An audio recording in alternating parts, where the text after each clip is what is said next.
Hey guys, Michael Morrison here, Morrison Carpentry. You're checking out this roof here, and homeowner, investor, whoever the hell he is, wants to do a tear off and put shingle on. Me and Cuz think that, man, there's not a lot of cuts here.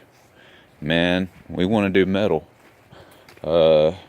Price of metal is converging a lot with shingles, and it's just, I mean, you're getting a better material and all. I mean, shingles aren't as cheap as they were. Metal, the manufacturers keep on increasing, and the competition of metal manufacturers is lowering the price. So you can find metal, around $2 a linear for 36-foot span for regular metal. So it's a real big issue. We want to do it in metal.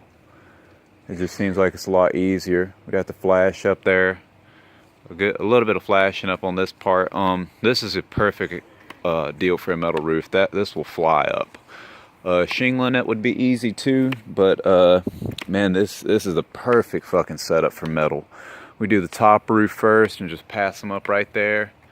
Pass them up there. There's a good bit of vents, so there's a good bit of cutouts, but hey, I mean, man, you're looking at, what, 11 pieces on that front, on this back side, 11 pieces on the front. I mean, you're talking about wrapping this shit up in a couple days with two guys, three guys really. You always want one at the ridge, one at the eave, and one in the middle to prevent the foiling of the metal. I mean, the rafters look to be in good shape. The fascia looks weird in some areas. The siding actually looked pretty well done. The first thing you always check is these J channels, the miters on them. The miters are really good, but of course you see there the finish strip is poking out. Outside corner is 1.5 by 1.5 non-hem. The box return is another area you can always check. Now it's in two pieces. That is a sign of amateurism. Professionals do that shit in one piece, where there's no seam in the middle of that corner separating the return and the what we call the inside and the outside of the box return. Simple as hell. It's just talking about this. Usually that's a solid piece, not cut into two. You just get it by flipping it in your brake a certain way. A lot of people don't know how to do it. We also would like to get this little deck here. Small decks like this, ground level, charge $7 a square foot. Small rip-off fee for rip-off is then tearing off. A tear-off fee, and that's how you get these. They're real simple to bid on. The rim joists of it look like they need some repair.